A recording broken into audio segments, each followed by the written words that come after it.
Hey everyone, Scott. Meghan. We're from Color Space. In this video today, we're just going to share a little bit of an insight to how your artworks are hung in a client site. The purpose of this is just to kind of give you a bit of understanding of how we prepare works and how we go around as part of that hangs, so you know what we can and can't do.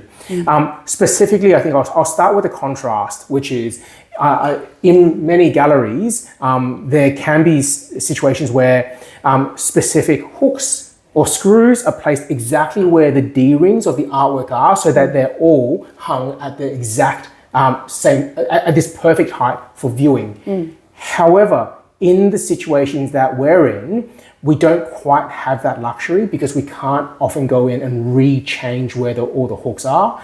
And notwithstanding that in a client space, sometimes there's desks, there's different tables, so the height is sometimes at a different height, for example, right? So there's two methods. One is we use hooks. We use two quite secure hooks that are placed a little bit closer to each other, and they're behind the artworks. They're almost universally always at the same height, which is around 2 meters. That's pretty much our stock standard. The reasons it's at that height is that by lifting the artwork up a little bit, anyone who's sitting at a table can look up at the artwork because it's not a strict gallery space per se. The other part of that equation is that this is why all of our artworks are wired. We have specific heights for where we place the wiring for each artwork. In short, if your artwork is above 90 centimeters, then the gap between the top of the artwork and the wire is 15 centimeters.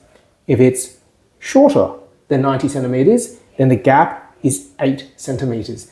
And that's always been the default that we've used. So in a separate video, there is instructions on how to wire your artwork, and we'll cover this detail again there. But that gives us a sense of consistency across all artworks. And we check this for every artwork that comes through. We check the wiring of that to make sure that those heights are the same. The other system that we have is essentially the gallery rail system, the salon hang. Meghan, can you talk a little bit towards that? So some clients have opted not to put holes in the wall because of their leasing agreement, their building rules. So they'll have a railing system in the corners, and some of them use steel wires and some of them use nylon wires. And we're able to adjust and move, which actually gives the client a lot of versatility of how artwork's displayed in different size artworks. But there's only a few clients that have this. So we always have 2 wires hanging down to secure the artwork. Majority of the time we hook it through the D-rings to add some extra security. And then additionally, we also put a bit of blue tack on the back of your pieces just to secure it, just to give it a little more security, as well as level it and keep it from moving should people pass by. It just keeps your artwork protected. Yeah, absolutely. In those cases, we usually hook it based on the D-rings. And so sometimes how far down the D-rings go, it influences how far the artwork can float off the wall. So as a result of that, again, check the other video about wiring artworks, because we give some parameters for how high we put these hooks, we put the D-rings.